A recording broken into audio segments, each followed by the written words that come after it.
안녕하세요. 행복한 부자 엄마 곽정민입니다. 네, 오늘도 부자 아빠, 가난한 아빠 투 부분을 설명해 드리고자 해요. 오늘은 어떤 부분을 다뤄볼 거냐면요. 연금이라는 부분, 퇴직연금 과연 이걸 넣어도 괜찮을까? 퇴직연금만으로 우리의 노후가 보장이 될 수 있을까? 우리는 지금 많은 보험 설계사들 분들도 그렇고요. 보험이나 연금을 드는 걸 굉장히 강조를 하세요. 아이들이 대학교를 어떻게 살아가야 되며 우리가 노후에는 노후 준비를 어떻게 해야 되며 보험이라는 자체를 보험 상품이라기보다는 연금, 저축성 보험이라는 거에 굉장히 초점을 많이 두고 판매를 하고 계세요. 그런데 그런 연금을 과연 들어야 될까?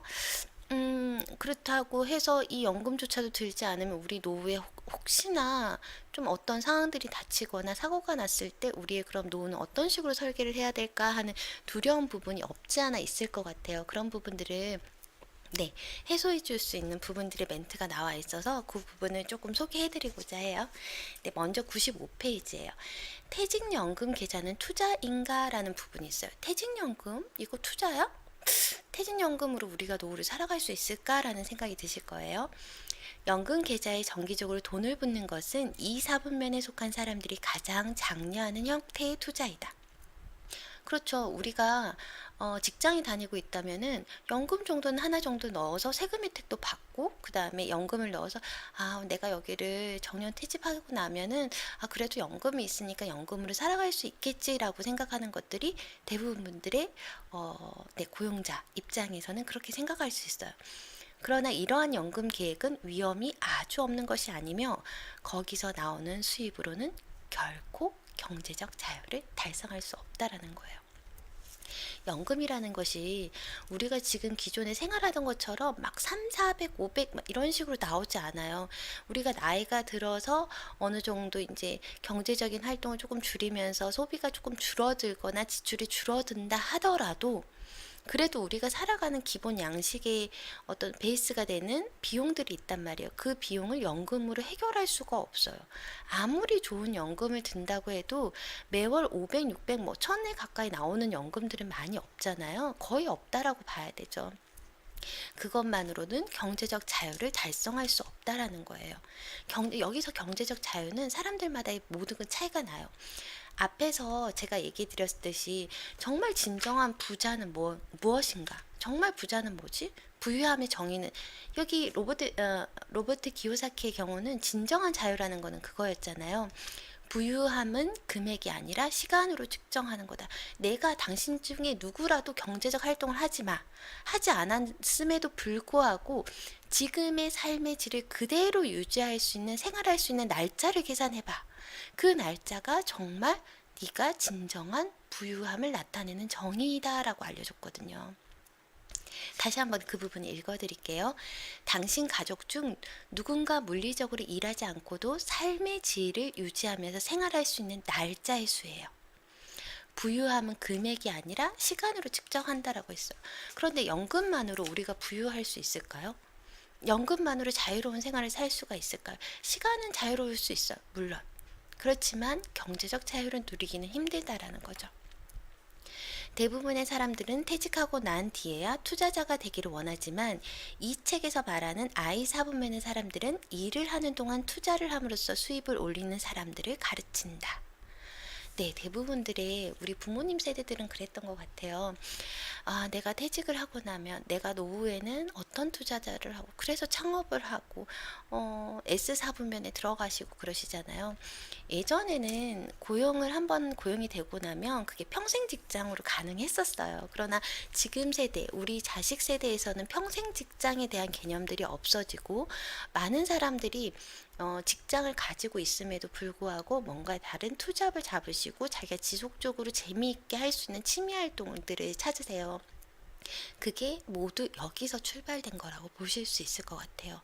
그렇지만 부모 세대들은 투자를 함에 있어서 퇴직을 하고 나서 내가 퇴직 후에 뭔가를 해야 될까라고 생각하면서 투자자의 입장으로 넘어가는 경우들이 많았다라는 대부분의 경우들을 얘기를 하고 계신 것 같고, 그 다음에 이 책에서 말하는 I 사분면의 사람들은 일을 하는 동안 투자를 함으로써 수익을 낸다라는 거는 4분면 전체 B가 될 수도 있고요. S가 될 수도 있고 B가 될 수도 있고 I가 될 수도 있어요. employee. employee야 S, E, S, B, I잖아요. 이쪽 4분면에 모두 존재를 하면서 어딘가는 분산해서 뭔가를 투자를 하셨다라는 거예요. A에만 몰입하지 않고요. B에만 몰입하는 게 아니라요.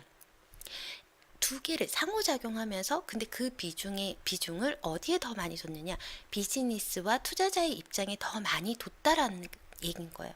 왜냐하면 E와 S의 입장에 있게 되면은 내 노동 대비 시간 대비 금액을 벌어오는 거예요. 내가 열심히 일해야만이 그 돈을 벌어들일 수 있다라는 거예요.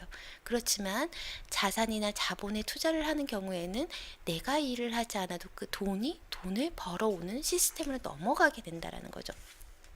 부자들이 대부분들 앞쪽에서 뭐라고 얘기하고 있냐면 돈이 돈을 번다라고 얘기하고 있어요. 돈이 돈을 만든다? 이건 무슨 얘기지? 돈을 얼마나 많이 벌든 간에 우리는 궁극적으로 그 중에 일부는 항상 I4분면에 투입을 해야 한다라고 얘기하고 있어요.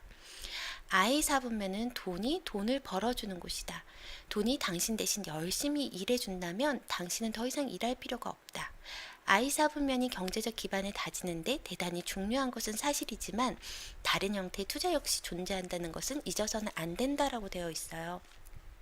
그렇기 때문에 여러분들이 벌 수 있다면 인프로이 입장에 있더라도 이거를 투자자라든지 아니면 비즈니스 형태라든지 아니면 다른 형태로 내가 어떻게 자유로워질 수 있지? 예를 들어서 제가 이게 영어 학원을 운영을 하고 있다면 이 영어 학원은 내 노동 대비해서 대가를 받는 건데 내가 가해를 해서 시간 대비 뭔가를 받는 건데라는 생각이 들어요.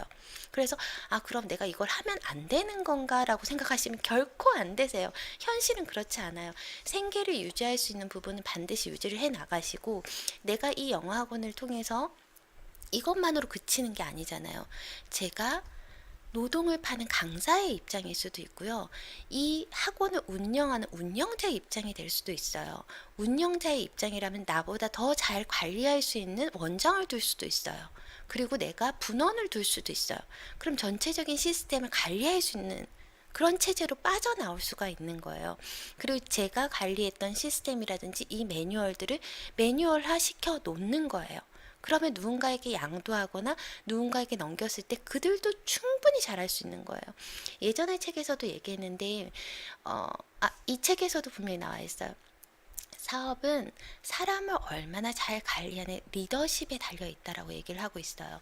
그렇다면은 저를 대신할 수 있는 굉장히 그 분야에 특출한 사람들을 고용해서 그분에게 충분한 보상을 통해서 그들을 잘 이끌어서 그들과 같이 사업체를 운영하게 된다면 나는 이 형태는 비즈니스 형태가 되는 거예요. 그러면서 빠져나올 수 있어요. 이게 내 노동을 파는 거지 그래서 안 되는구나 라고 거기서 멈추시면 안 되시고요. 한 발짝 더 나가보세요. 그럼 내가 할 수 있는 길들이 꼭 보이게 됩니다. 여러분들도 꼭 그렇게 한번 실천해 보시기 바라고요. 저도 지금 하나의 분원을 더 생각을 하고 있어요. 그러면서 이제 분원을 내면서 저는 이제 관리 체제로 빠지려고 계획을 하고 있는데 그게 연간 계획으로 조금 뒤로 가 있는 상태예요. 그러니까 여러분들도 꼭 하실 수 있으니까 한번 내가 어떻게 시간과 경제적으로 자유로워질 수 있지? 그러면 나는 이걸 어떻게 시스템화해야 하지? 그리고 환경 설정을 어떻게 해야 되지? 내가 지금 당장에 1, 200 더 번다고 해서 이게 나한테 정말 도움이 되는 걸까? 당장에는 어떤 도움이 될지는 모르지만 이게 장기적으로 봤을 때는 그렇게 큰 도움이 되지 않고 내 개발, 자기 개발에 더 투자하는 것이 낫는 건데 라는 생각을 한번 해보시기 바랄게요. 그러면서 퇴직연금 자체가 부자 아빠, 가난한 아빠에서는 연금 자체가 너무 무의미하다라고 나와 있어요. 그리고 주식 중개인도 투자자인가 라는 얘기가 나와 있는데 한번 읽어드릴게요. 이거는 투자 업계에서 일하는 많은 재무설계사나 컨설턴트들은 정의상 I4분면에서 수입을 창출하는 사람들이라고는 할 수 없대요. 예를 들어 대부분 주식 중개인이나 부동산 중개인, 금융 컨설턴트, 은행가, 회계사들은 주로 E나 S4분면에 속해 있다. 달리 말해 그들의 수입은 그들의 전문 직업에서 나오며 그들이 보유한 자산에서 나오는 것이 아니다라는 거예요. 어딘가에 고용되어 있고 자신의 지식을 아주 고차원의 지식이죠. 그 지식을 팔아서 돈을 받는 그런 시스템이라는 거죠. 그들은 물리적 노동을 통해 돈을 버는 거기 때문에 그들은 I 사분면이라기보다는 S 사분면에 속한다라고 볼 수 있다라는 거예요. 예를 들어 그런 거예요. 소매점 주인이 도매 가격으로 물품을 사서 소매 가격으로 파는 것하고 비슷하다. 주식 중개인이라는 거는 그들은 낮은 가격으로 주식을 사서 높은 가격에 팔게끔 해주는 거잖아요. 그 낮은 가격에 주식을 살 수 있는 개미 투자자들부터 시작해서 어떤 투자자들을 끌어모아서 그들에게 높은 수익을 줄 수 있게끔 만들어서 다시 팔아주는 역할을 하는 거예요. 그러면 그들의 지식을 팔아서 그들에게 어쩌면 한편으로는 고용되어 있다라고 할 수 있죠. 그렇게 파는 형태이기 때문에 결코 비즈니스나 투자자가 될 수가 없다라는 걸로 판단을 하면 되시는 것 같아요. 주식 중개에는 결과적으로는 내가 내 자산을 투자를 해서 뭔가를 수익을 내는 게 아니기 때문에 S 사분면이라고 보시면 더 맞다라고 해요.